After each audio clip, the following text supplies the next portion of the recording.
Welcome to the Apex Lifestyles Podcast. I'm your host, Bobgdmd, and I'm here with my co-host, as always, DennisV. What's going on, Bob? Hey, we got a good one for you today. We brought the thunder today. The thunder is here. Right from Long Island. Rolled right in. So the guest we have here today needs no introduction, although his reputation precedes him. He is a mogul in the hip-hop world, one of the innovators of hip-hop. And as a kid, I listened to him, and it's so amazing that he's here today. And, without a further ado, I got to just say this. I didn't realize that Strictly Business, I just dropped it, but Strictly Business is on Rolling Stone's top 500 of all time. Oh, yes. Mm-hmm. So with that, I have Parrish Smith of EPMD. Yes, welcome. yes. Great to be here. PMD, welcome, welcome. Right, back in Mass. I'm familiar with the area. Yeah, so you flew up for today, and you did a little a talk at Anna Maria College with Dennis today. That's correct. Yeah, that's great. Mm-hmm. What was the subject matter today? Just basically how to stay focused when you're faced with obstacles. So when you're out there trying to pursue your life purpose and your goals, sometimes you hit roadblocks. Yeah. But you don't let that deter you. You stay focused and you keep moving forward, because normally when you start hitting roadblocks, that's a sign you're on the right path. Yeah, you're so right. And that just fits in with everything we're doing here. 100%, is what this whole podcast is about, is hitting your apex. And along the lines, and Bob and I both talked about, some obstacles we've had. Mm-hmm. Whenever you're trying to reach your apex, you have obstacles along your way, and you so eloquently just mentioned it to the students today and talked about it, and they listened. And Parrish, it's not only great to have you there today, but now in the show. Yes, definitely. Welcome. Yes, and the show good. I watched the show with the boxer.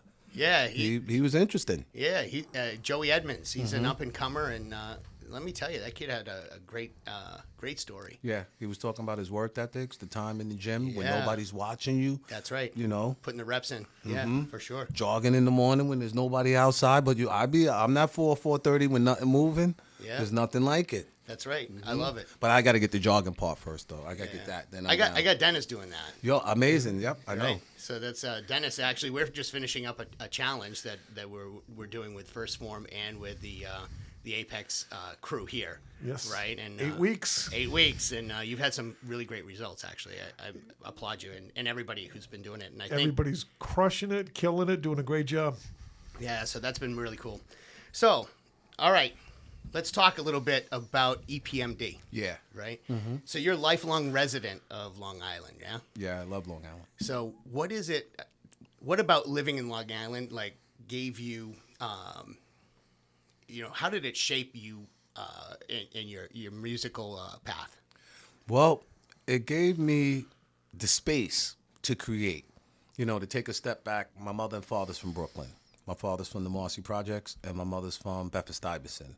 My older brother and my two sisters, they were born in Brooklyn. I was the first one born in Long Island. Yeah. So okay. I was and then my little sister.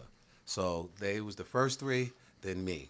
There was cement, and then next thing you know, trees and grass. Yeah. So there was always that little animosity in the house. Brothers and sisters. Yeah. Our Christmases wasn't like that.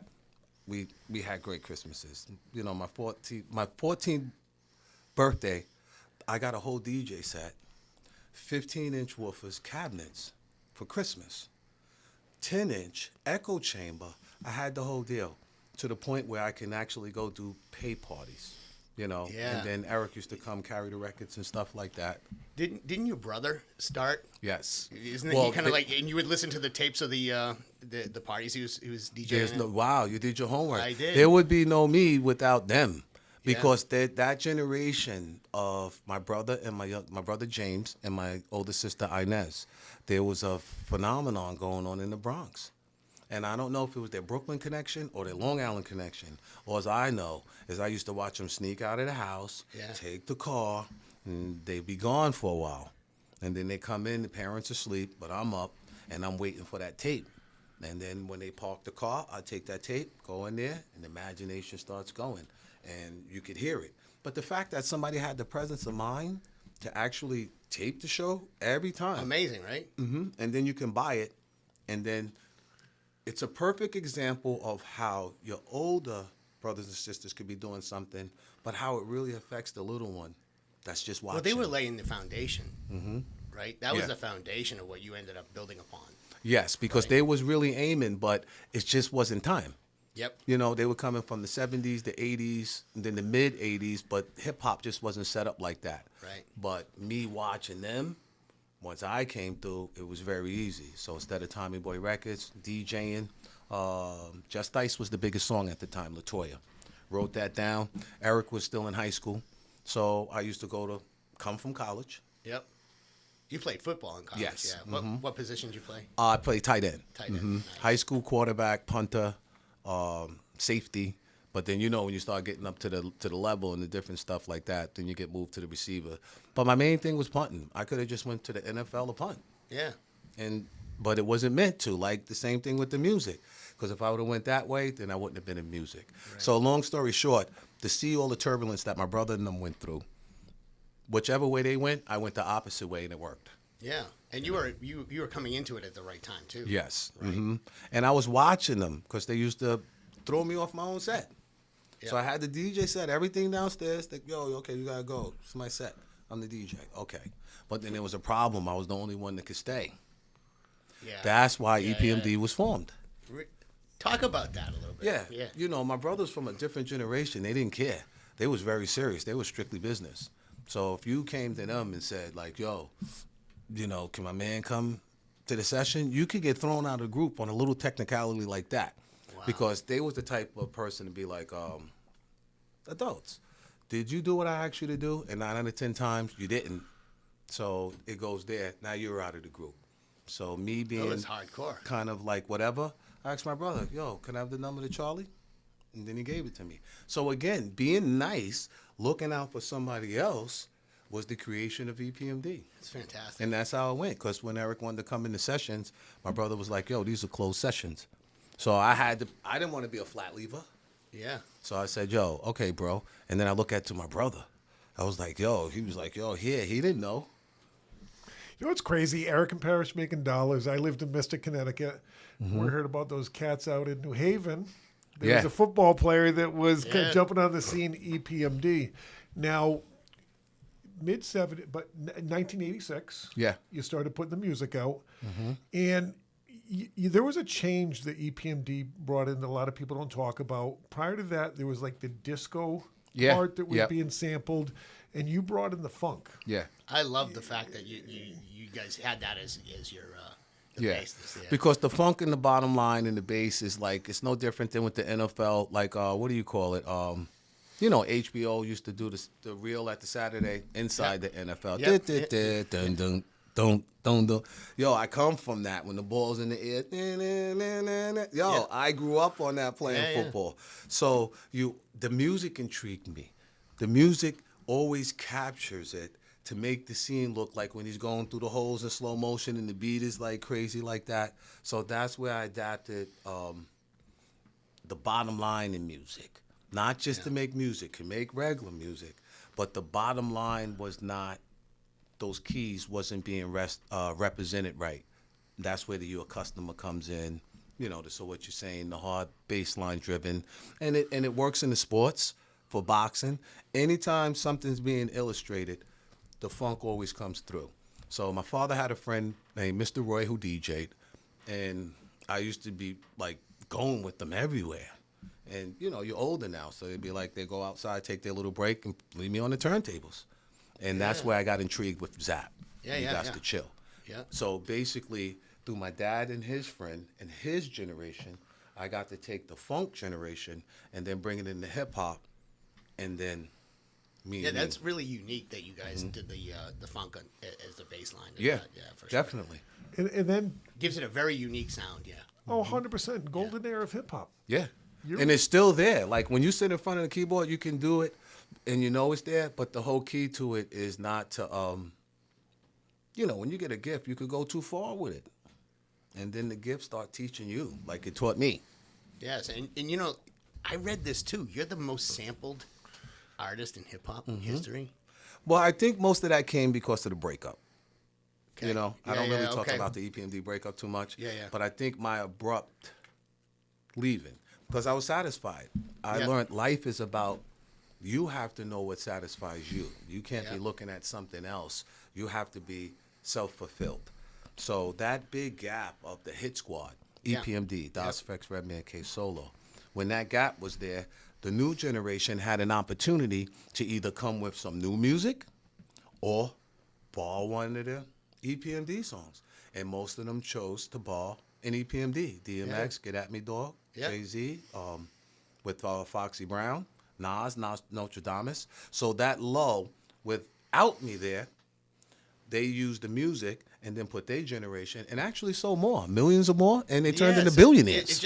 It just shows the how influential you really were in, Mm-hmm. in that whole time, right? Yeah, but I got to be Fantastic. honest, Bob. Like, yo, I really left and raised my kids. Yeah, so yeah. now I'm just growing back into it. Yeah. And now it's fun. It's like starting all over again. Yeah. And it happens like that. Like when you watch Chess Records movies, I did my homework, you know, and then he went over to Europe in the red carpet. His frame of mind flying over there, he didn't think nobody would be waiting for him. He thought he was going to go to an empty venue. When he landed, they was at the airline strip. So you never know how your music is really affecting people if you're just grounded where you come from. That's true. Well, Parrish, think about it. So this past year, Mm-hmm. 2023, 50th anniversary of hip hop, you were at Yankee Stadium. Yeah, amazing. You really were celebrated. As you reflect in your over 35 years in hip hop, Mm-hmm. and you went through the 50th anniversary, where do you think you stand? How do you look at your career as a hip hop artist? Yo, that's a great question. Well, I don't know, man. When I was a part of the era, and then I had my own era. Not too many people had their own era. Okay, so when you have your own era and you return, you kind of return the technician you was when you left, but with a tremendous amount of more knowledge because you evolved. Some call it enlightenment. Okay? Yeah. Miyagi. So with that being, no, let me stop. But yo, with that being said, you come back and you're able to, like they say, put the period at the end of the legacy. You get to choose. So if you study the history of music, you see, like Dr. Dre, he came out with NWA, but then he had Death Row. Then you didn't see him. Then he came up with Aftermath.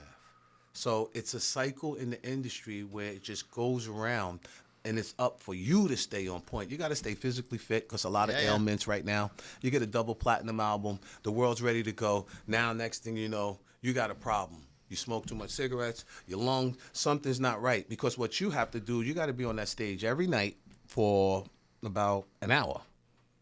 And I don't know if you remember the guy from, I think it was Time Magazine. He got both his arms blown off and both of his legs, if you Google it. I did a lecture in Smithtown, and he was there. And ironically, I brought my mother with me. When we talked at the end, he said, listen, in your profession, when you up there, people come see us. Some people will be depressed. That's why they come out to have fun and forget. The problem is, You're going to take them on a ride. but when they leave, they're happy. And this is the real guy from Life magazine. It was from Vietnam or something like that. And he was on the cover. Same thing. Where does all of their energy go? Now, it's just you up there. You one man that made all of these people happy. They came in there, they wasn't happy. Now, yo, it's on you, like my single. So what are you doing? This is what he told me.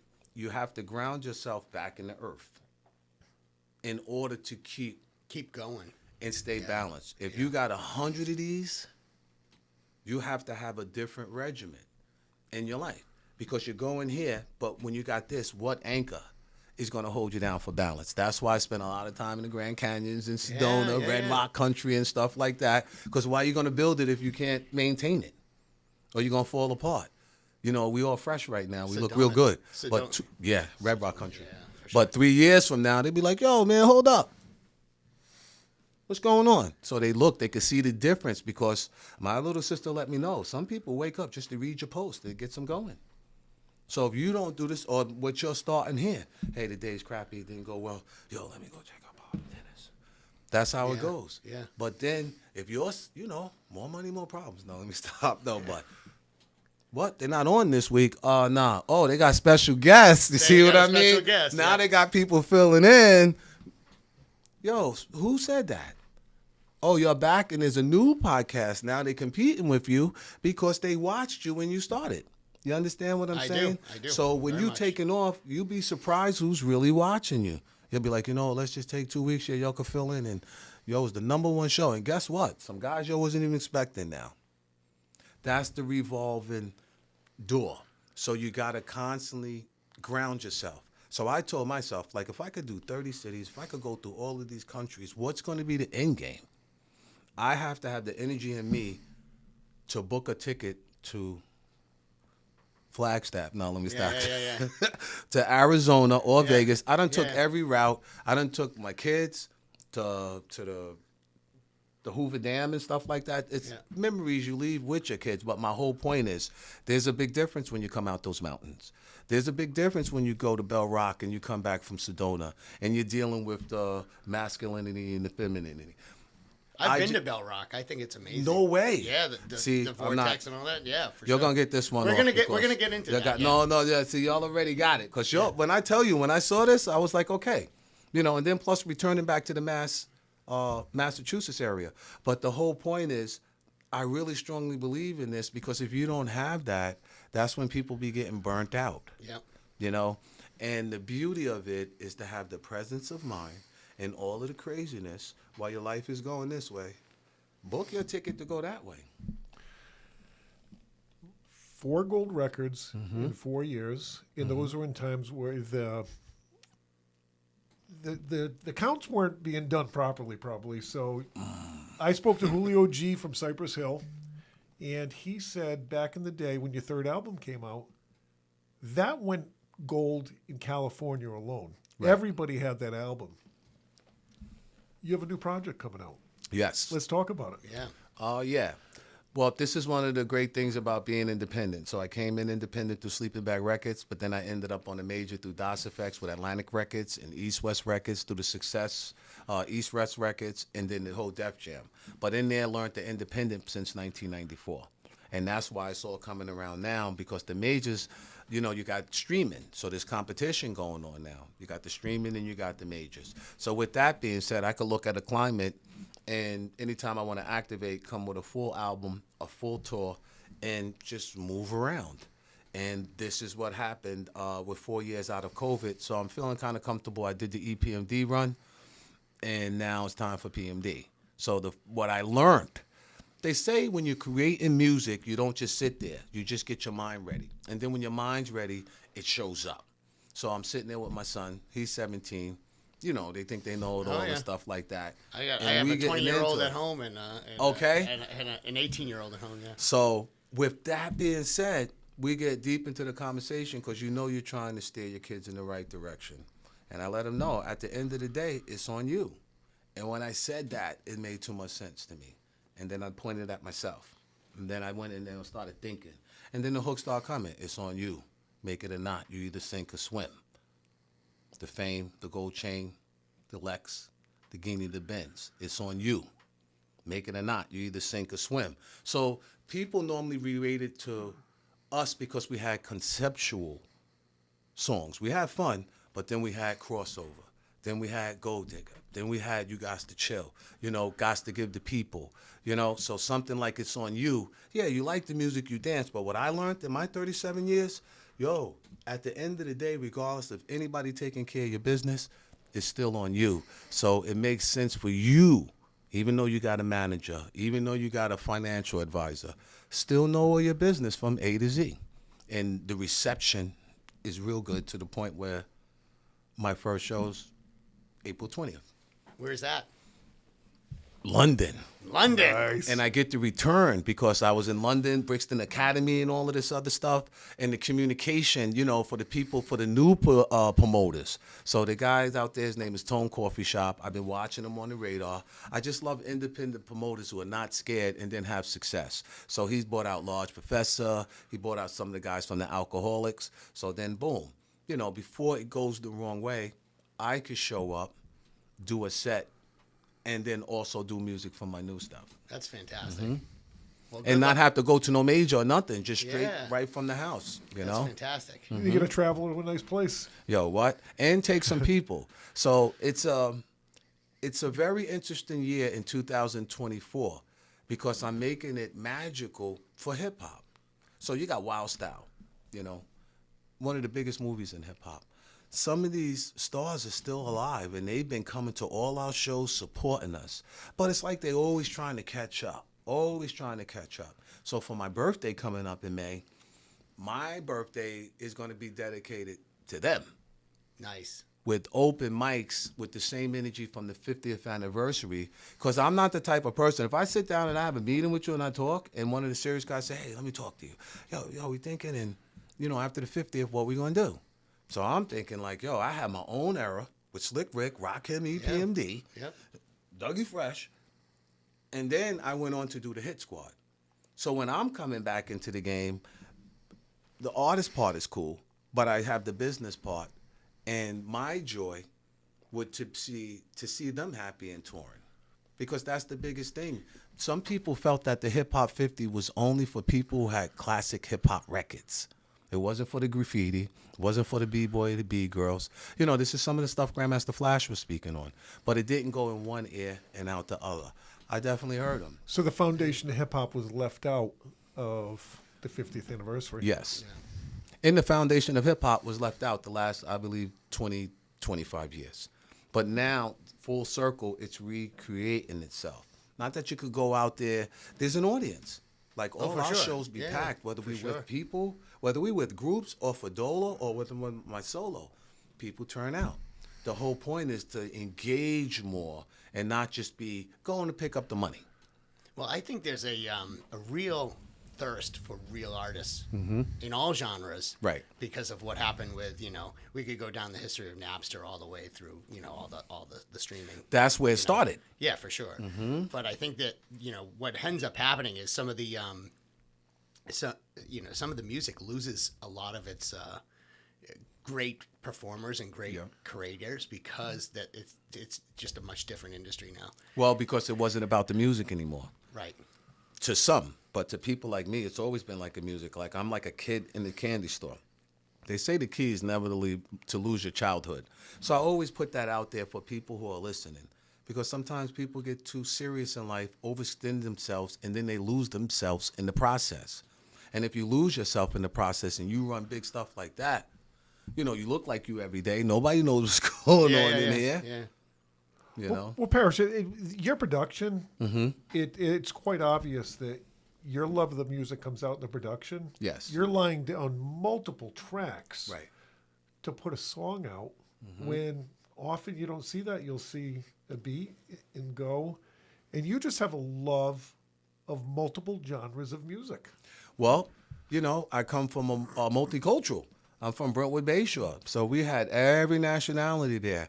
But then playing football in the multicultural in the locker room, you know, you wasn't. You heard everything. You was playing Phil Collins in the air tonight, getting ready for real for Satcham. Yeah. So that's where the rock came in. You know, come on, if you throw on Billy Idol, Rebel Yell, like, I'm from that. I Yeah. walk the wall with you, babe. Yo, this stuff mesmerized me as a kid, and I was a DJ. So now that I'm older, you can take the lyrics and say, yo, you know, Billy was telling me when I was a teenager, but I didn't know. I had to live life to understand. Like, he said he gave it all. You know, when you listen to that later on, you're not in now- that car. It's wet out there, though. You got to chill. Oh, Yo. it's raining out there? Yeah. Oh, that'll be a fun ride home. Yo, right. Nice and easy. You'll have Rebel Yell on the way home. Yeah. Yo, you know? So this is some of the stuff when you're waking up and you're working on your album. You don't have to be stuck. You know, that's where the childhood comes in. When I play Rebel Yell, it reminds me of when I was 16, 17 and had my DJ set in my room. I bought it from upstairs.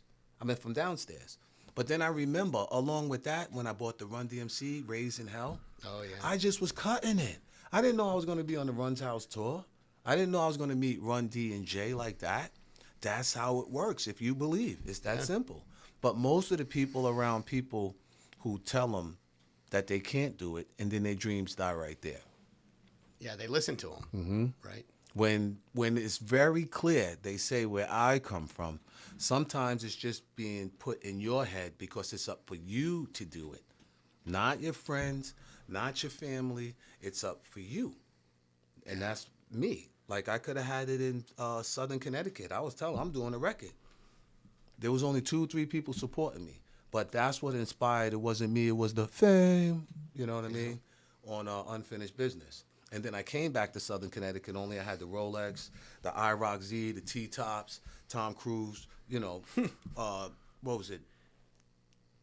What movie did he have out? Top Gun. That one move he made that pissed everybody off was the move that saved the war. So again, sometimes... Born on 4th of July? Yo, what?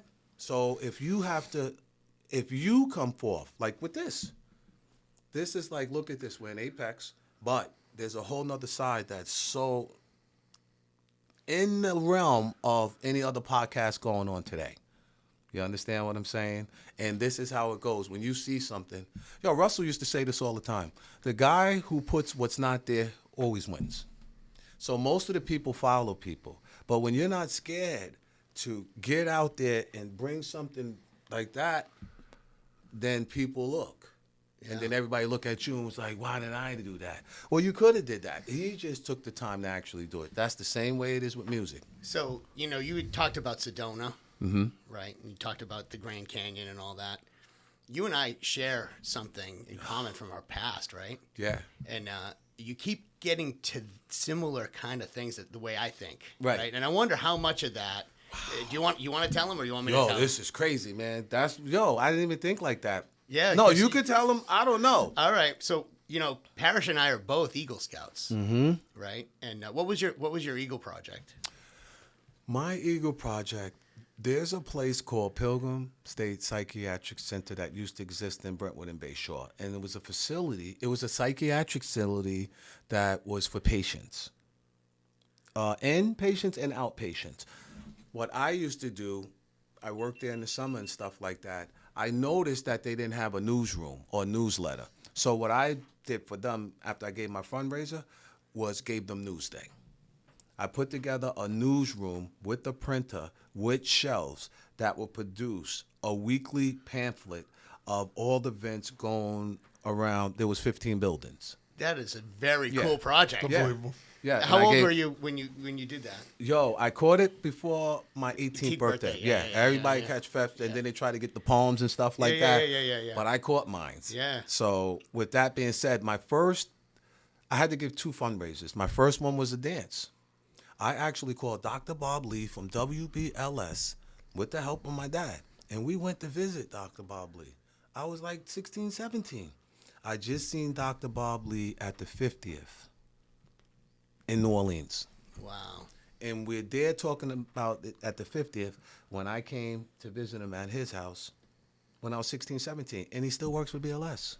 It's crazy. This is what keeps the legs moving means. This is what it doesn't mean. Like, even if things get bad, even if you can't walk, they say, yo, run. If you can't run, walk. If you can't walk, crawl. Yeah.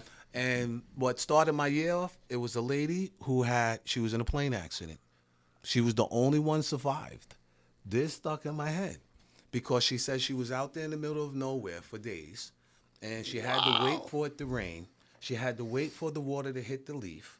And then when the water hit the leaf, because she couldn't move, when the water hit the leaf, then it would roll off, and then she could get a drink until they actually found her, and then they came up in the mountains and found her. But what stuck out when she explained her work ethics. Yeah. She said she knew she was in pain. She knew she was limited, but any little thing that she can do each day was progress of her getting out that mountain. See, that was instilled early for you, right?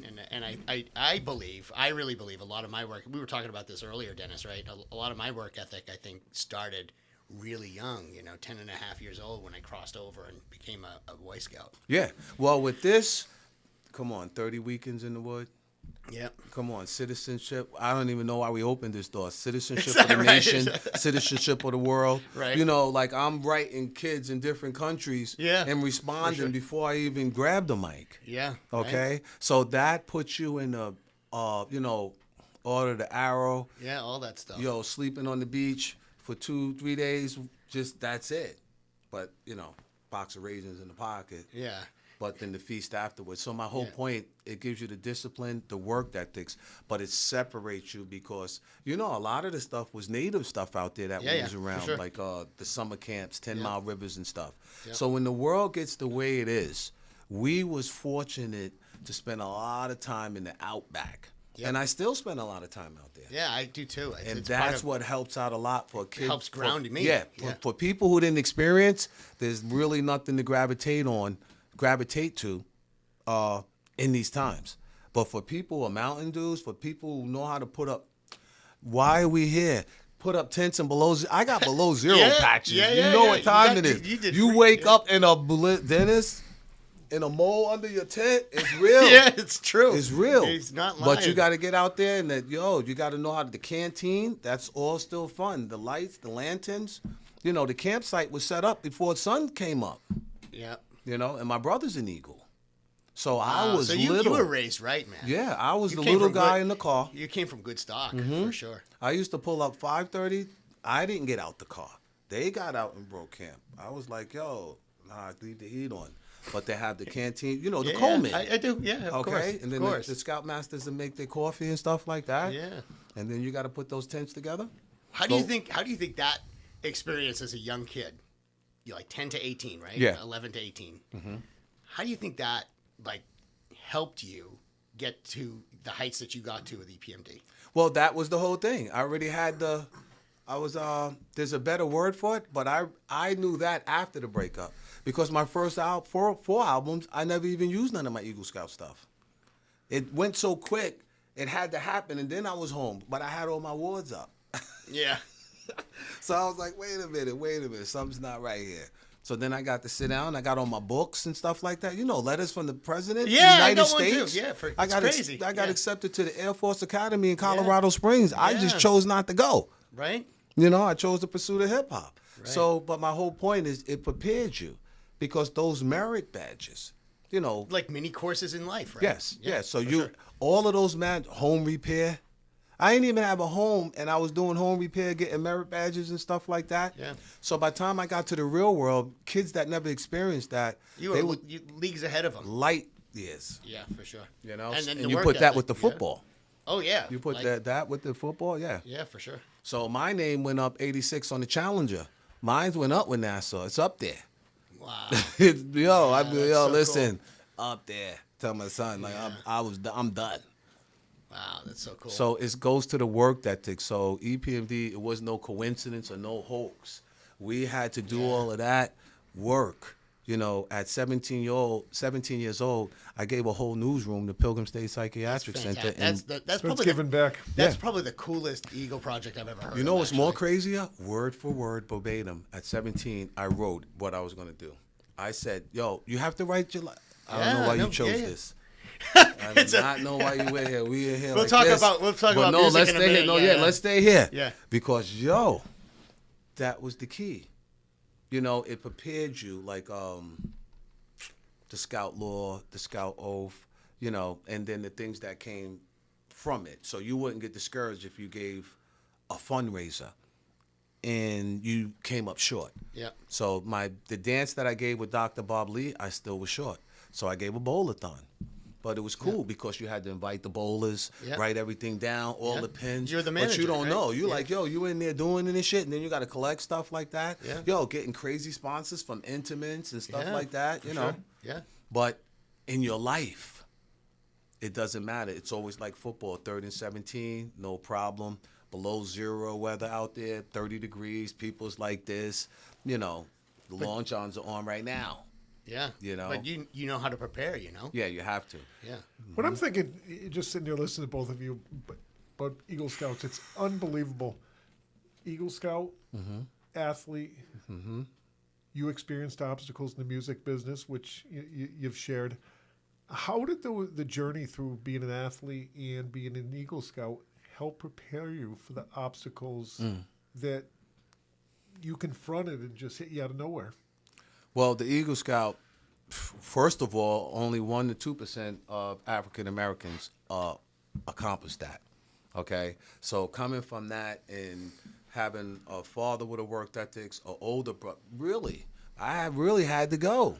Sometimes when they came in, you had to act like you was doing something, because my brother had his stuff together. He was cutting lawns, making $40, $35. He was working at the gas station, had the Eagle Scout going, my pops hustling. So when they come home, sometimes we was just slacking. But you had to act like you was, doing something. And then it just wore off. Yeah. Now they look at me like, yo, because this is the second coming. And I know, the next 3 years for me is really giving back to the culture that allowed me to be me. So my first 4 albums, incredible. But then after 92, I wasn't really messing with this stuff. I was doing it, going through the motion, as Coach would say, going through the motion. But then somewhere in that motion, when you stay on that trail, it clicks. And now, from the independent Hit Squad Music Group, from my new single, It's On You, from my album, Standing on Business, you learn to focus on yourself. And the Eagle Scout and the Scout motto is to be prepared. So how did all this happen? Okay, now you come back around. Again, the passport's in the pocket. It's more of an education. In social studies, you saw about these countries. Now through hip hop, you get to go to London, live it. and you got pounds in your pocket. And how much is that? American USD. And it's all business. So you're learning how to deal with pounds, euro, yens. And on top of when you go to these countries, you're the only one who don't speak the language. So now you're really focused. Yeah. And it's fun. It's not like you're going on vacation. The music is taking you there. Yep. And you're running parallel to the world, not in the world. Like, this is something we chose to do. Chose to develop. And for the people who looked inside of themselves after COVID, this is the type of stuff that's coming forward. Yeah, isn't it amazing? Yo, that's an understatement, because I'm on it now. And the ones who don't have it, if you don't have it, you don't have it. Like this right here. That was the turning point. And, just to keep it short, I think a lot of people forgot that we was really in the house for a year and almost a half. Yeah. And that, my sister still works home remote for a big company. Yep. So if you're not aware of that, you just run over, hello, yeah, okay, I'll see you in 10 minutes. It's not that tone anymore. Yep. It's more laid back. Everybody's doing what they're doing, and it's heading somewhere else. The touring is up. The music is up. I talked to a booking agency. He was so happy. He was like, yo, I just booked 7 shows without even trying for big artists. So now is the time. And I think why these podcasts and stuff are existing is because a lot of the stuff that's out there is not accurate. Yep. So the real ones, they're not talking. They're like, oh, no, they got Mike. They got the same stuff we got. No, let me stop. Yeah. Real stuff. Yeah, we do. We do. So this is why I came forward with the album Standing on Business. Yeah. Because when you're independent, you have the freedom to do what you want. You don't have to answer to no one. But you have to respect the fans. And you have to keep it in accordance to what they expect to you from, like, strictly business, unfinished business, business usual, business never personal. Yep. But then we went out of business to go back in business. So it's good to have side speedboats so you can move around. And now you have, you have the ability to look back, right, and have perspective on the whole thing. Mm-hmm. So it's going to be a whole different experience, I think, for you. Yeah, and then plus I have great kids. I raised my kids. So the first half of the music business and success, it was fun. The first 2 albums were fun. Second 2 albums, But then during the break, my kids growing up. My 32-year-old graduated from Syracuse. These kids are the real deal. I wasn't book smart like this. I was okay though, but I wasn't you did just like fine, that. Yeah. Yeah, but my son, like, he's real deal. And then the other one. So you have real love around you. Okay? And when you have kids, as a parent, you always have to have answers. You got to be like 1,000 miles ahead of them. That's the way it was in mine. So whether things were good or not, when I looked at my parents, everything looked like everything was okay. And then when you do that to your kids, they grow up and they come back around. Or either say, yo, F you, Pops, you wasn't there. Nah. Yeah. Bob, use the word look back. Someday you're going to look back. You're going to look at your legacy. What do you want your legacy to be? My legacy is, I want my legacy to be what I started it out to be, from Brentwood Bayshore and Southern Connecticut. That you can do it if you put your mind to it. Hard work, dedication, good character, honesty, it pays off. And this is what life is about. And I found out that life is less about you in service to people. The more you help people, the more things come back to you. You see how I helped Eric? You see how I helped DOS Effects, Redman, K Solo? You give back, it always comes back to you. But you can't multiply off yourself. You know what I mean? Yeah. I get it. No, I got it. Like I'm Superman. Yeah. Parrish, I sat through a presentation you did tonight at Anna Maria College. It's exactly what you said to the students. And that's what you want your legacy to be. And that's the message you gave to students as they look in the mirror. You mentioned man in the mirror, looking at yourself, that's correct. reflecting on what you're doing. And you're giving them messages that it took you 55 years to come up with and find that. And you're already living your legacy. Great job. Big time. Yeah, because I make it clear. Like, I'm not here to try, you make money and you do what you do. That's already what it is. But this is clearly giving back. And you got to separate yourself from the people who are still sucking from the game, to be honest with you. Yep. Then, like, the game already took care of it for me. I left in 92 when I was 24. Yeah. So, and then now I'm just coming back at 55. So, obviously, what I did as a teenager allowed me to leave at 24, chilling, and then come back with a different perspective. It's called enlightenment, evolving. You can't teach the world if you don't know what's going on. So my first 4 albums, I was really out there moving around. Now this, standing on business, this is more about self-care, self-love, and less of your crew, your homeboy, and all of this other stuff, because at the end, the biggest thing under my family household was the cheese stands alone. Yeah. That means you can have 10 people come in for a business deal, or whatever, and at the end, when it goes south, it's just you standing there.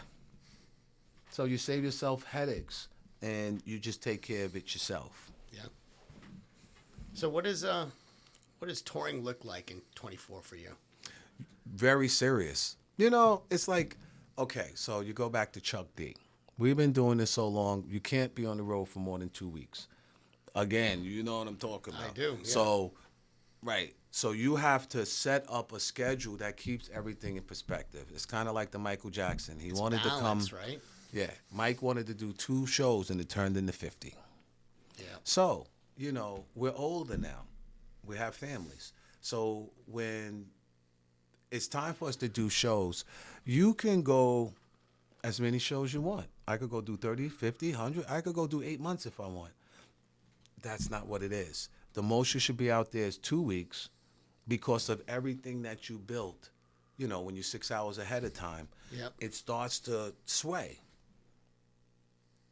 So 3 weeks, forget about it. You're going 6 hours ahead this time, while your world is sitting here. This is waiting on you. This is waiting on you. So you yourself as a businessman say, okay, listen, real world, this is me when I'm not messing with you. Okay, you need something from me? Okay, I could give you 2 weeks. And then they say, okay, yeah, okay, no problem. Then you talk to the officer, you got this, hold me down. Any problem when I get back? Oh, yeah, no, I'm kidding. No, but a pencil missing. No, I'm kidding, I'm kidding. But it'd be like, you can leave people because you got to trust. That's another thing, trusting people, So we're in the times of where you have to have qualified people around you, but you can't be out there for more than 3 or 4 weeks. Unless you got like a good wife and a good relationship and kids, and you say, hey, listen, I'm going to go for it, so I'm going to hit this 4. Yeah, we've been talking about that a lot, balance, right? Balance is everything. As we're starting to do this, our significants at home are trying to find how that looks for them too, But no, I got to be honest, guys. They be getting giggles on the low. They be getting laughs on the low we don't know about. So I don't know, man. I'm not going into that. Well, balance is so important, but anytime you throw change into anything, we're creatures of habit.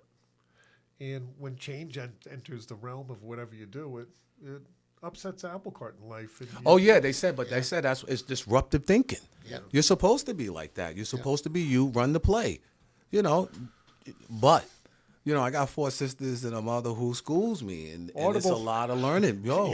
I was home. I got kids. I'd be like, wow, nah. Yeah. So They definitely have it, but my whole point is sometimes we think we have it, and then you go out there and you learn you don't have it. And they won't say nothing, but when you walking around the house like that, because what am I here for? This is what I'm here for. But we just run past it, and the next thing you know, you got a situation, and then they don't say nothing to help you out, but inside they should be laughing. I told you, slow down. No, you said I got it. How many breakfasts did you meet? Did you eat lunch today? Mm-hmm. You see us eating these, what do you call these? Nutrigram bars. Nutrigram bars and all of that. Yo, we 2 something? You'd be like, yo, they be waking up giving you the Avion. Filming. Now you got your 1 million views. Yeah. You went too far. So it goes back to balance. Yeah. And my sister told me that. I used to sit there and watch her laugh. Yeah, they go out there. And they go out there, and I was like, that's the way it works? Yeah, so why don't I just stay here? Instead of going out there. And when I go out there, I know I'm out there, and I know how I'm looking. You got to, my Uncle Charlie boy who passed away, his last words to me was, you got to learn to listen and listen to learn. Yeah. Right after that, everything changed. Because the people who care about you, they'll tell you, they'll be here like this. They'll give you the smoke signal. Yo, shouldn't take to be in the hospital, the IV, the nurse. Yo, self-control. So that's why I say the balance, if anything they get out of, this interview, this is what allowed me to be in the game for 37 years, just having fun on the stage. Hip-hop is being respected. It's respected all around the world. It's in casinos. Now when we go to the casinos, we have packed houses because now before people book their vacation, they look at the casino and they say, oh, wow, yo, hip-hop golden era going to be there. Wu-Tang just got a residency. So this is something that's still growing, and the question is, do you have the endurance, the balance, and the health to stay on top of the wave? Yeah. It's going to be a great 24. Yes. Unbelievable. So with that being said, you put the Eagle Scout, you put the football, and the 37 years experience, 10 years from now, you still want to be here. But you drop the anchor in 2024, 23. That's what sucks about social media is you can sit there and think, but once you put it in there, then now you're on your way. But most people let a whole year or 2 go by before they actually go to the computer and then start their account. And that's all the time that you're actually losing. Yeah. I learned that with my accounts. I had to go through so many different people, but then finally I got my own, and there's nothing like having your own social media. Because then your passcodes, your emails, and the way it works with social media is if they don't understand your algorithm, you're gone. Right now I'm in the pokey, but I'm good. They put you in the. I'm in the super pokey. I ain't even go back for jail. it. Yo, what? What'd you say? The Insta jail. Yeah, I'm in Insta jail right now. Monopoly. But I might make bail. Yo, what? Yo, my guy went back and got it because I was happy. I couldn't do no more with that page. I was wilding. It was fun. I started with COVID. Yeah. And because we couldn't tour in the stage, I took all of that energy and just wanted to let them see a different part of life besides the music. Yeah. Like, look at the tiger. Like, look at the giraffe. Like, look what happens if you caught slipping. Look at all the motorcycle. Shit happens out here. Look at all the stuff that's happening. It just don't happen to you yet if you're not paying attention. But isn't a social media break good sometimes? Like, think back in the day, high school, college. Yeah, we didn't have any of that. We didn't have a phone. So sometimes you talk about being still. Mm-hmm. And in those still moments, we're still going for our phones, checking our YouTube, checking things. And you see it. So has it been a good little break for you? Mm-hmm. Yo, that's an understatement because that's something I really do. And it takes something to do that. You got to know what you're doing. It's not just like posting. So I was done a favor. And in my world, I thought it was gone. But then the guys that work with us, it's a new world that you should be able to learn this so you can teach people. Yeah. Because now when you get there, people say, this been there. Oh, no, you just catching it right now. But this is what you got to do. And you want to know. You need an EPK. You got to sync all of those algorithms up so YouTube knows to go to Instagram. Instagram knows to go to Facebook. Yep. Because if you got a imposter out there, that algorithm is can possibly ping to them, and then you're looking like the pasta. That's right. That's right. And now you trying to get your page back. So that's why I say it's just a learning experience, and you got to know that the technology's there, but the technology's actually helping the music, and the music's going from the 60s, the 70s, the 80s. Right now, I could get on your computer, pull up something from the 70s, and put the song right there, and then post it. And I didn't go to school for that. Yep. You understand? Isn't But that it's crazy? there available. Yeah. Like if I wanted to go to Ray Charles, Georgia, Yeah. Georgia, right? Bob's like, oh shit, yo, yeah, right, all right. Then you would see it. You can put a picture of Ray Charles, take his song Georgia, post it, and then but it's actually restarting the game up, restarting the music up, because it's not moving right now after COVID. It's the fourth year, right?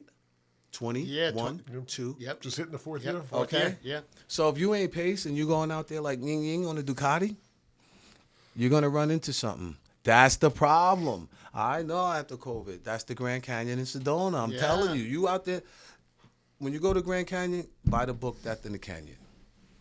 It talks about all the people who went up there and never came home. They packed their bags. That's the first book I bought with the CD. Yeah. Went on vacation and never came home. back. Yeah. Little stuff. Not respecting nature.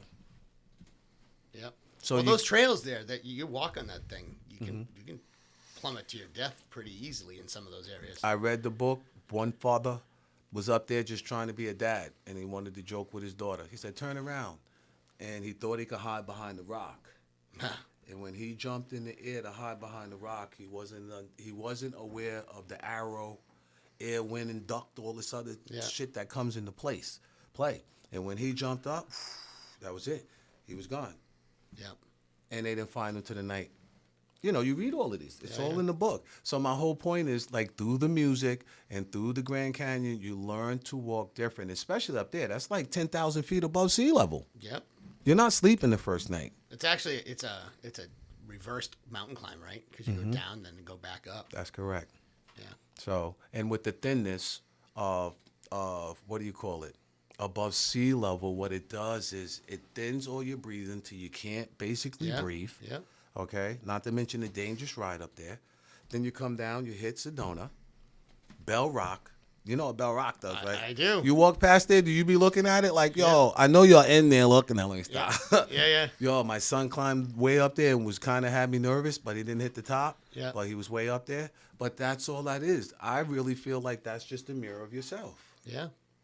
You know? Yeah. But if you take the time, you have to have the presence of mind. Or you're just going to keep booking stuff 12 months. And then you crash. But if you got 12 months and you say, hey, yo, you know what? As soon as that bull drops, the 3rd, I'm going to be up in the canyon. And then boom, then I'll stop past Sedona. Then I'll come home. The next week, it says it right there. It straightens out your masculinity and your femininity. And then next thing you know, you're just different. So I'm sitting in the podcast here talking with Parrish Smith about vortexes at Bell Rock. Yo, there you go. You now know you're what I talking. mean? Like, this is crazy stuff, right? Okay, now he said the vortex. See, I didn't say the vortex. Yeah, so He now we're said gonna get pinged for, like, vortex talk, you know. Oh man. See, yeah, It's all good. So back to the music. Right. Yo, he said ping. Yeah. Because that's what happened. And my algorithm went so high on Black History Month. God. Yeah. So to come back around. But the pinging is, you don't need that. Yeah. Right? Yep. But anyway. So yeah, we got all sorts of things to talk about, man. Like, I gotta go through my notes here. Because there's too much. I see. Yeah, it's too much. So let's talk about when you were writing, right? How much of your lyrics were, as you were writing, how much of that was freestyle and how much was thought out and written out? Most of the albums, all of the albums were written directly. I never did a song on the first 4 and didn't use it on the album. I thought coming into the business you made your own music. I didn't know you can get a producer. Yeah. I thought you wrote your own music.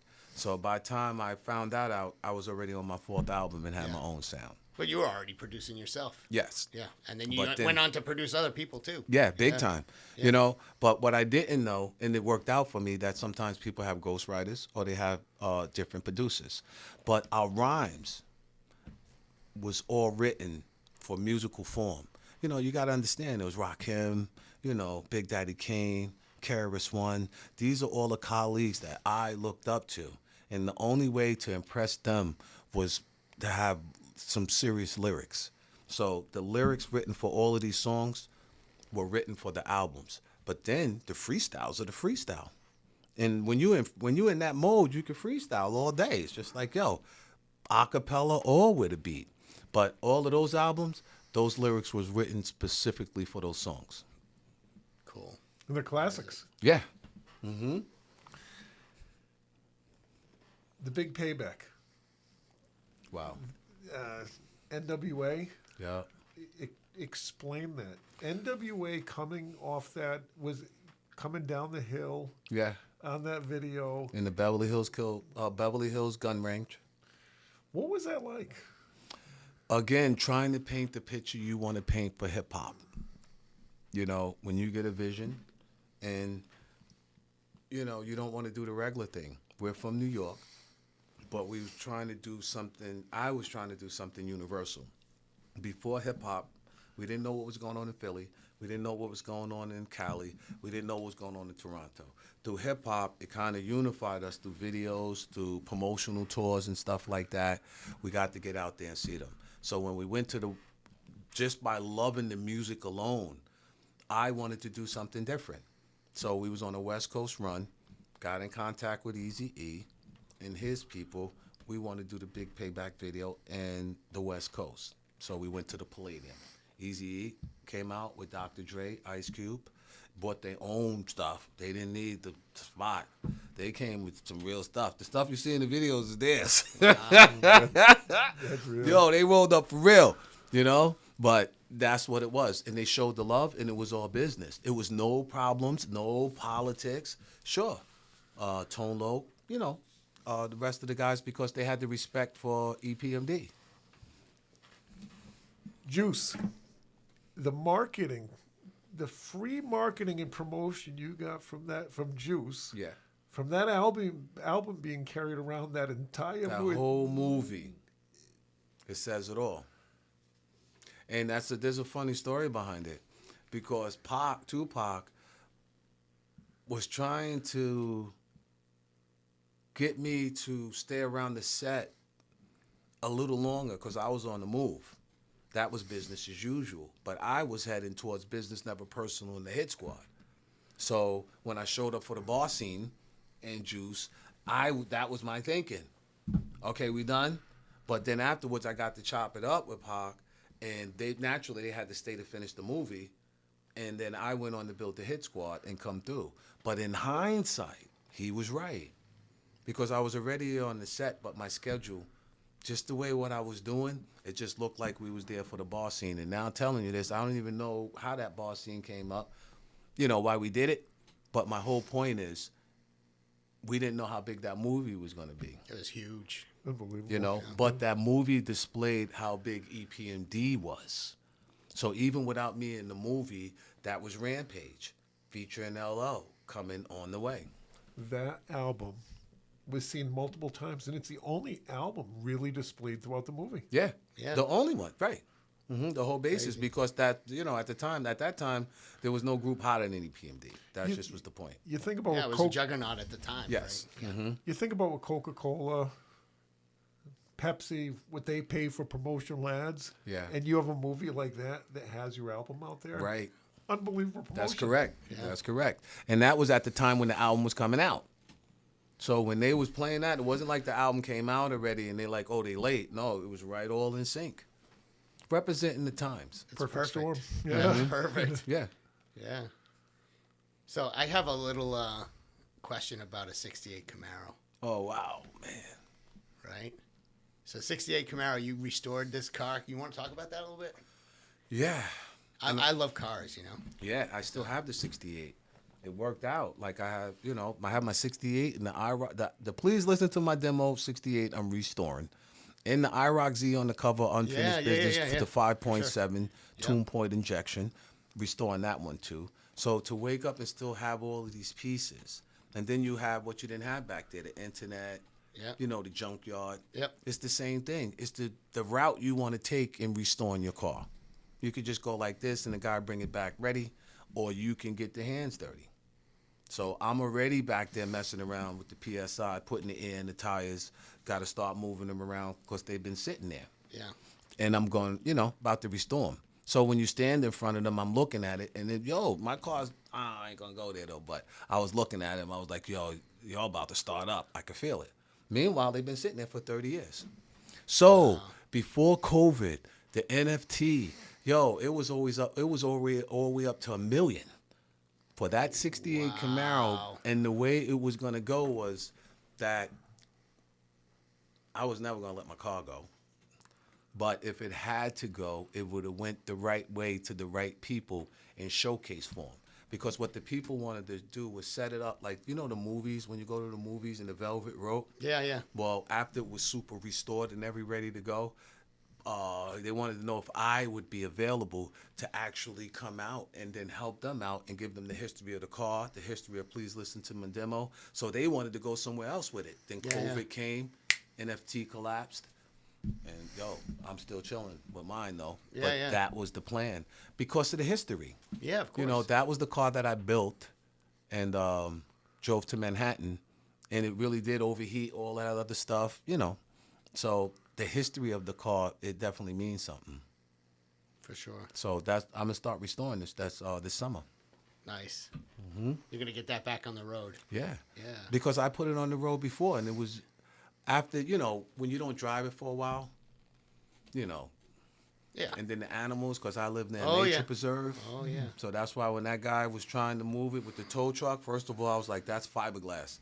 So I seen it giving a little, and then he was like, well, can you just go under there and put that thing under there for the tire to move? I was like, listen, no, because I know.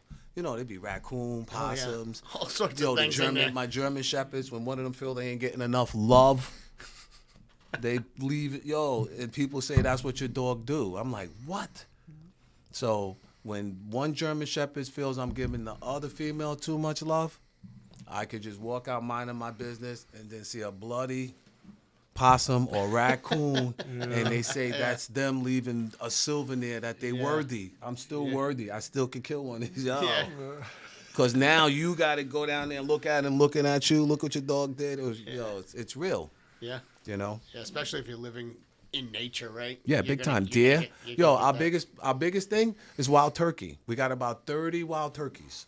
Wow. So it's so interesting, man, because you got 3 dudes that stand in the street like I dare you to hit one of them. And then, I'm serious, it's real. Then you got the crows up there. This is real. I ain't going into it. But they be watching. And then if you do your homework on the crow, do you ever read up on the crow? I have not. You're not even going to believe it. Their memory. They said their memory with a crow is so good that if you throw a rock at it, he's going to remember your 3 families. And this is true. I'm not making this up. So anybody looking at Google, the memory is so good that they remember 3 families after you and torment them. Wow. That's incredible. That's so the don't crow. throw a rock at a crow. That's why when I posted it on my page, it really went there. They were, thanks. Because, some of them talk. Some of them got voices. So all those animal posts coming back? Yeah. Once you get out of the pokey? Yeah. Oh, what? I'm right there, but I got, I already know what time it is. You're What I pulling- love is, because I got sidearm, I got a little speedboat going on out there so I can look. But I left it alone for a while. I was like, But then after a while, you can't leave it. So I went back in, and it's all synchronized. But the first thing I noticed was everything is moving the way it's supposed to move, like with the animals and the cars and the motorcycles. And it's like, they got it.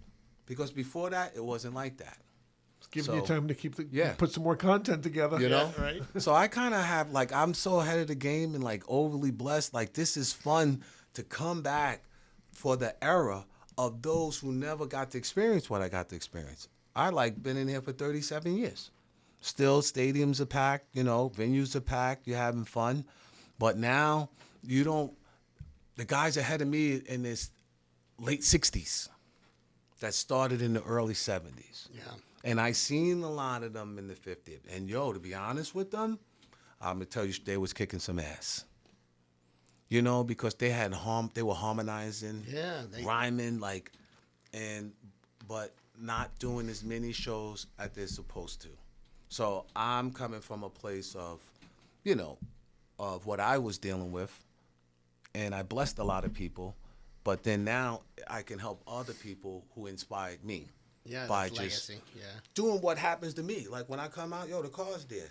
And the plane, I'm there.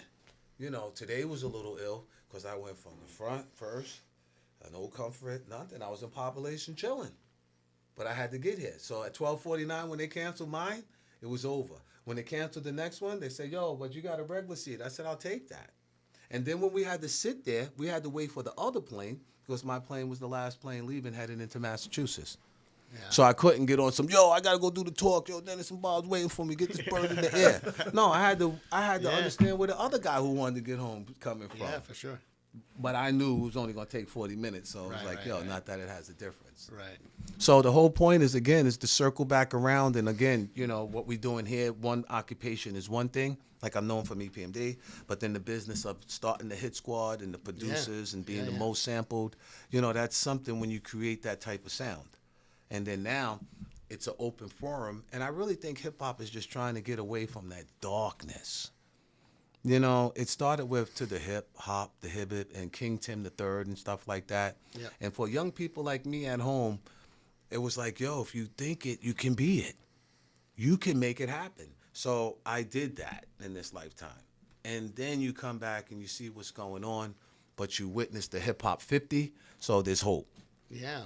So what do you have a young kid who wants to make it in hip hop. Yeah. Right? He gets inspired by seeing you guys out there doing your thing. Right. What do you tell that kid?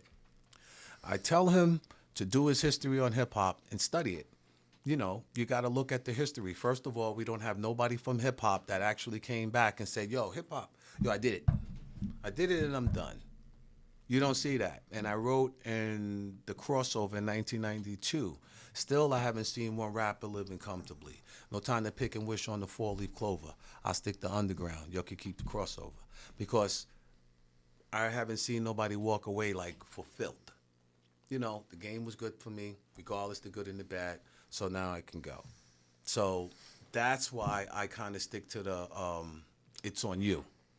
Because now it's not about making music. It's not about being young no more.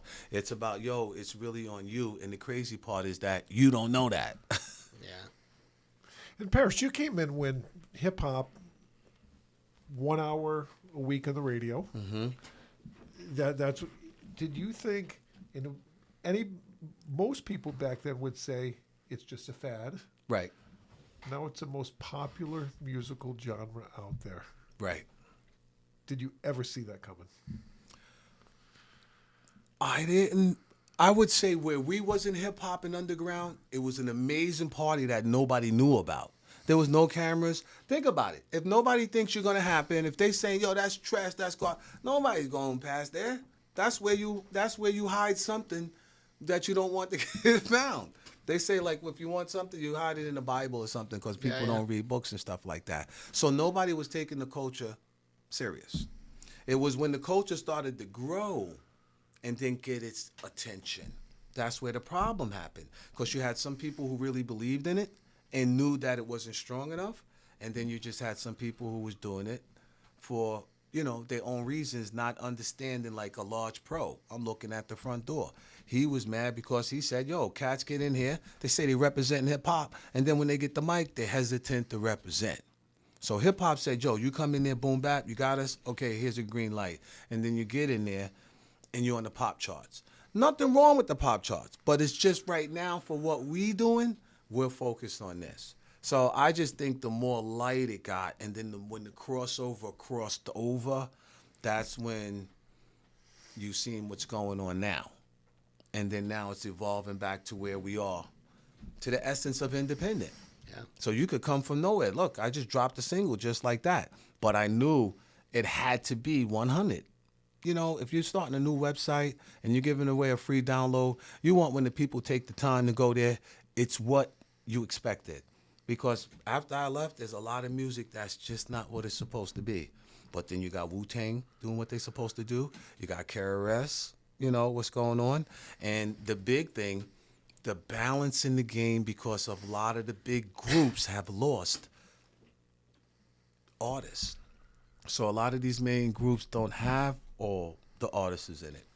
And we're fortunate all our guys are here. So that's the plus.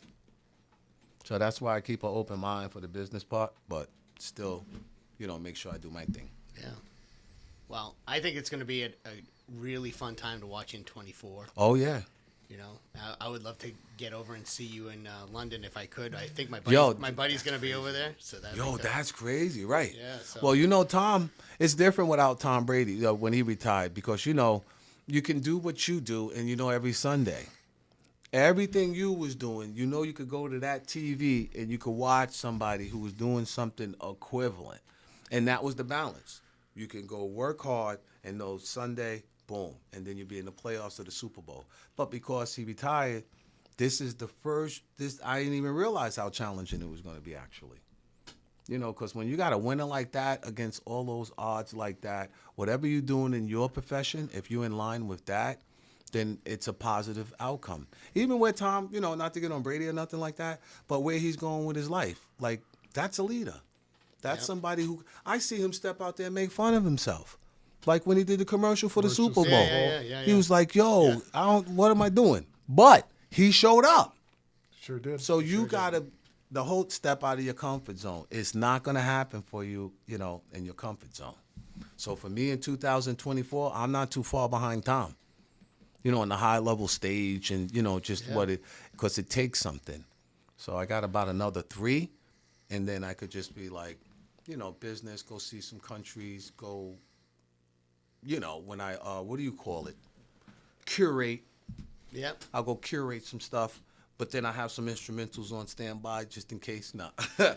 Fun stuff. You know what I'm saying? Laser sharp eagle eye focus. Yo, what? You're there. And you know what the eagle is, man? It's like, they don't fly with, how the rhyme go?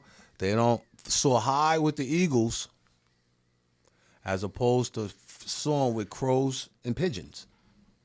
Eagles, they say the eagle don't entertain. He just go up there. And then next thing you know, the crow be like, yo, shit thick. He just go right up there. I'm telling you. Yeah, so with the eagle, so you don't hang with a pack of turkeys, Yo, for real. And it's an endangered species, but that's a whole nother thing. Yeah. Well, Parrish, thank you so much for coming in. Yes, it was a pleasure being here, man. We went all over the map on this one. Mm-hmm. Unbelievable. Everything from music yes, to, Boy Scouts yep, to football. Yep. To the status and the state of hip-hop and where it's at. Vortexes. Vortex is 10,000 feet above sea level. So this was an amazing interview. Yeah, big time. It's my distinct pleasure to have you in here. Yeah, same thing here, Bob. And we're teaching people. Because if you have a profession, some people run themselves down before they realize. But I've been going to Grand Canyon since 1994. Yeah. Okay? Amazing place, And I man. stayed in the rhythm and made it a point not to let a 4-year gap ever go. So it would only be 3, and then now, forget it. My last trip, I ain't even gonna go there. You gotta turn the camera off. Nah. Yeah. Because it got real. Yeah. I went up there, for Dolo, just taking care of stuff. And then next thing you know, my last trip was the real trip. Uh-oh. Yeah. That's for off camera. Definitely. Right on. Yeah, definitely. Yeah. But you're right. We're teaching people here. Because if not, there's so much greatness out there, but you can't blame your parents because we're evolving. Yeah. From back there, the horse and carriage and all of that. Like, this is what hip-hop gives you. You're able to look at stuff and come from a different perspective. So from the horse and carriage to driving the car to the educational, how all of this stuff and, now you have these other generations that's out there and also they have the talent, they have the money, they have the mindset, but they don't have the open mind enough to know, why don't you put yourself, like Steve Jobs, to make a long story short. He had think camps. He didn't just stay in there like that. He got out, but then as he figured it out, you know how the rest went. Yep. And what he left a message. At the end, a workaholic, it's not worth it. Yep. It's balance. Yep. And then Shaq just checked a dude this week. Like I said, check the dude. I don't know. He played sports, but he must have been out there in a podcast, and he said, well, I retired. I guess I'll just sit at home with the family now. And Shaq said, yeah, that attitude got me sleeping in a mansion by myself. I lost my family. Yeah. So he was just telling another guy, yo, be grateful. Yeah. That's why I'm telling you, I see stuff, I'd be like, yo, if you got something good, yo, trust me, because we're in a different world right now. Yeah. The TV, everything is showing something different out there. So you think, and next you know, dun, dun, dun, dun, dun, dun, dun, dun, dun, dun, dun, dun. Right. You know So what I Jack mean? in the Box. Yeah. Yes. So it's a pleasure, man, coming on here. This guitar right here is amazing. Yeah, that's a fun story behind that one. Mm-hmm. Yeah, we talked about that earlier, right? Yep, definitely. And that might be a prelude to something coming up. I don't know. Yeah, We'll see. absolutely. Yeah, we'll see. Definitely. So yeah, again, right. guys, it was a pleasure. Absolutely. Parrish is awesome. Bob, same here. You got a lifelong fan here with me, and I think you were one of the coolest people to meet. And Yes. and we vibe on a very, very similar level. Yeah, I'm right there. I'm on the tarmac. You're catching me right before I go out there. Yeah. And you know Tom Brady with the let's go, but when it's over, it's over. So when it's over and you hang it up, yo, you know you left it on the field, man. That's right. And that's where I'm at. That's right. You know? So big shout out to Apex. I got to say that. Oh, thanks. I appreciate Yo, it. you got it. Big shout out to Dennis. Yo, got the EPMD, Strictly Business. Yeah. Yo, make sure you'll go check out my new website. Yeah, I was going to ask, where can people follow you? ParrishSmithPMD.com. That's funny. Parish Smith PMD.com. ParrishSmithPMD.com. But I'm in a pokey right now. I know. But I'm I cool. know. But I got little spots if you want to come visit me, like Hit Squad Music Group on Instagram. All right. And then I got a little spot on Facebook. I be chilling. But it's not like my old spot. Yeah. But it's Parrish Smith EPMD. And then I got my Twitter. Yo, that's still popping. PMD of EPMD. And then my LinkedIn is Parrish Smith as well. Parrish Smith Schumer. Yeah, we'll drop it all in the comments below when we put it up on YouTube. But it's good though. Sometimes it's good to come back down. Because if I still had that and then the album and the single and all that, it's all for a reason. I'd be like, go Pelican. Nah. Yeah. And that's not the move. Yeah. Humble's the way. It is, right? 100%. Or you'll find yourself eating some humble pie. Nah, let me stop. For sure. So, Parrish, we've known each other for a while. We've had some great experiences, and it's just been amazing following your career from high school, connecting with you about 10 years ago, Yes. and just watching you go to greater heights. You are in the process of living your legacy. wow.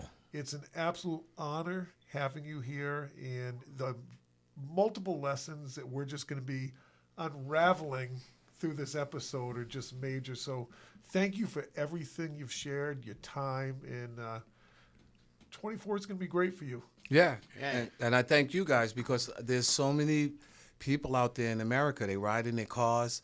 You know, they just like somebody gave it to us, we just need to hand it back. You'd be surprised what the little words on, you know, shows like this would do for a person. Yeah. You know what I'm saying? And Parrish is living his apex. He's absolutely 100%. there. Oh, yeah. Absolutely But you there. gotta, yo, listen. When the portal opens, now you gotta Yeah. be very careful Yeah. because there's a lot of oil on that track out there. You There gotta is. know. There You gotta is. know what you already know. Yeah. Too much fuel. That's why Yeah. you gotta have the parachute, the traction bars, the whole. Yo, you ain't even got traction bars. Anyway, Yeah, right. it's real. It is. Well, as we say all the time. Yes, It's go time. it's go time. All right. Yo, listen to the average MC. I'm known as the Terminator, funky beat maker, New Jack Exterminator, destroying employee when your rhymes are not void, never sweating no girl, cause she's a schizoid. When I'm on the scene, I always rock the spot. I grab the steel with the crown on the top. In the beginning, I like to let my rhymes flow, and at 12, I press cruise control. Sit back and relax, let my rhymes tax, maintain MCs while the doubly max. Always calm under pressure, no need to act ill. Listen when I tell you, boy, you got to chill. Apex Dental. It's not a rental. I got D on the left side of me. We don't need no instrumental. Straight from the temple. Yo, we out. Peace, Swayze. I'm going to keep it simple. Boom. There it is. There it is. Parrish Smith, everybody. Yes, thanks for having me. I really Thanks appreciate for it. coming. It's Yes. a Definitely worth the really flight. unbelievable time. I appreciate it.